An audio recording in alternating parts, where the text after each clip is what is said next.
شكرا شكرا على الاستضافة. أنا سأتحدث باللغة الإنجليزية, so I'll switch to English. I would first of all add my voice to the calls for ending the occupation, ending the genocide. You can't have food security under occupation. I would also take the question about, are we able to achieve the second SDG on food security, on ending hunger, not just in our region, but in the global south. I would actually go further than that and say none of the SDGs are actually achievable under the current global economic architecture. And what is the global economic architecture? It has 4 components. It's financial architecture, international trade, the rules of international trade and investment, that's the WTO, the World Trade Organization, and the international taxation architecture. These are the 4 pillars of the global economic architecture. And this economic architecture was not designed by us, it was not designed for us, so it cannot deliver justice and equity and all the goals that we aspire to achieve under the SDGs. I'm talking about colonial economic architecture, right? So as President Petro of Colombia said recently, for the global south, Palestine is our past, our present, our future. And that's what we mean. So if we're trying to deliver on all of these goals, not just on ending hunger, we need to decolonize the global economic architecture. So what is this economic architecture? It's a system that was designed to impose a particular role on the global south. And it can be summarized in 3 major roles that were imposed on us during colonial times, continue to be imposed on us after the colonial period. And this cannot continue moving forward if we're going to achieve any of these goals. The role can be summarized in 3 major points. Number 1, we're the place for cheap raw materials for the industrialized world. Number 2, we're the place where industrialized output from the global north is dumped into our large markets because we're a large consumer market. And number 3, most importantly, we're the place where obsolete technologies, assembly line manufacturing that is no longer needed in the industrialized world is outsourced to us for low-cost labor to assemble it. And it's outsourced to us under the label of quote-unquote industrialization, development, job creation, cooperation. But effectively what it does is that it permanently locks us at the bottom of the global value chain. And it doesn't matter how much investment you put into your quote-unquote industries and manufacturing and development and job creation, you're locked at the bottom. So that is the role that was imposed on us, continues to be imposed on us. And the rules of international trade, international finance, taxation, investment architecture are designed to reinforce that submissive position. So if we're hopeful for transformation, we need to transform that economic architecture. Of course, we've made progress in the last few months in decolonizing the international tax architecture. We finally took that process from the hands of the OECD, and now we're putting it under the UN Tax Convention with 1 country, 1 vote. And that is progress. We're still talking about reforming, not transforming, reforming the international financial architecture. Good luck reforming the IMF and the World Bank. Good luck decolonizing the World Bank and the IMF with US veto power. It's just not going to happen under the current setting.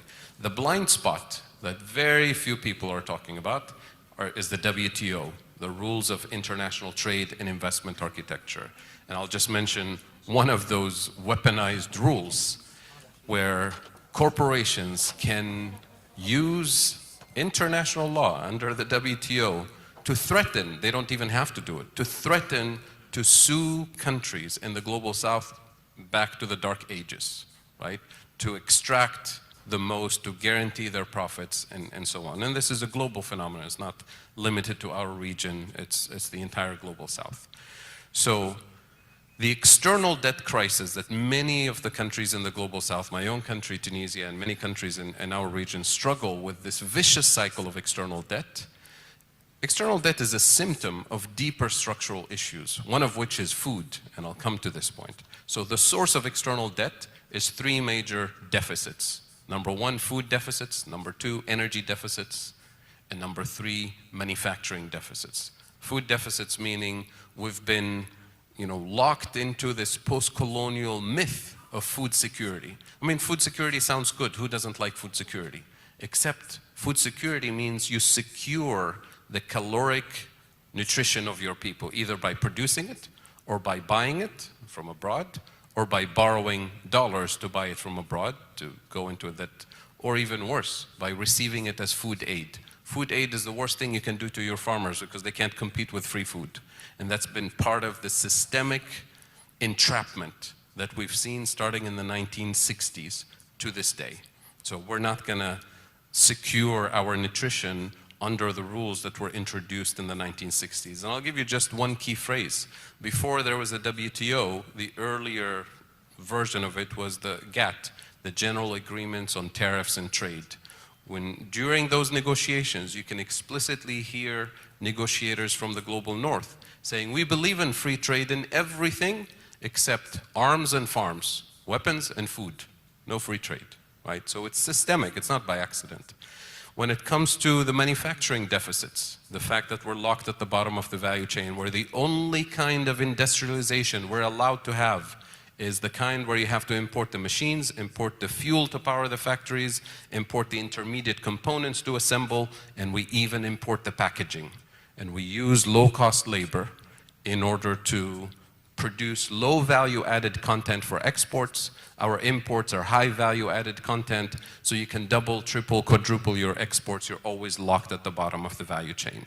And to come to a point that David made earlier, these three deficits create an annual structural trade deficit, which is what causes our currencies to weaken relative to the dollar. And with the weaker currency, anything we need to import the next morning, food, fuel, medicine, you import it at a higher real cost. So we import inflation. And what do we do when we have inflation in food and fuel and medical resources? Our governments immediately move into defensive mode to protect the most vulnerable. So we subsidize food, we subsidize fuel to protect the most vulnerable, but it's a band-aid solution, it's not a long-term solution. And we ask our central bankers, please try to stabilize the exchange rate. How we do it? We borrow more dollars and increase the vicious cycle.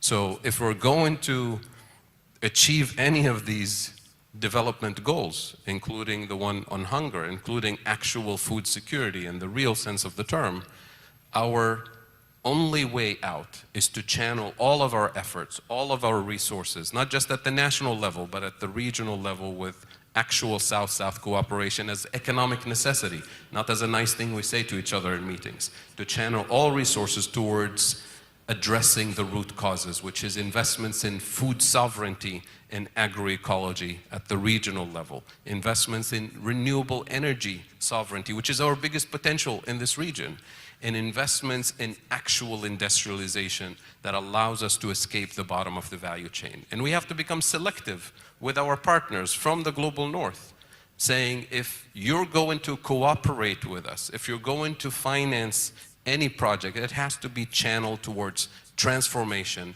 And if it's not going towards transformation, then it's contributing to the entrapment. Thank you. شكرا جزيلا دكتور فاضل. I will respond very briefly to the question about food security in the context of climate change and the multiple crises that we deal with, the question from the delegates from Egypt.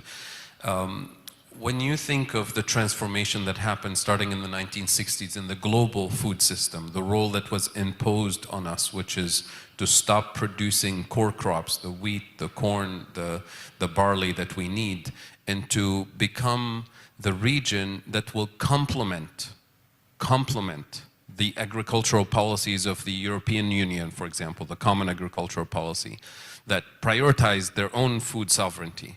it meant that now our farmers who can't compete to produce wheat and corn, they were forced to produce cash crops for exports. And cash crops meaning you start planting non-native seeds that are exportable to the taste of the consumers in the global north, which means you have to pump them with water because they're not native seeds. You have to import fertilizers, you have to import pesticides so that the product can survive the journey all the way to a supermarket in Geneva, and you have to build all the energy-intensive logistical infrastructure to produce for exports.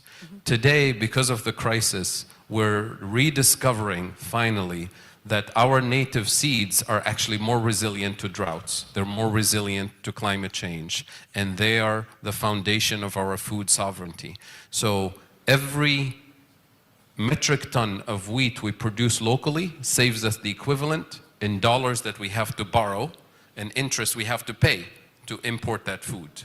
So this is not just a climate change and climate adaptation policy. This is an economic transformation. This is what I mean by saying decolonizing agriculture. شكرا دكتور فاضل.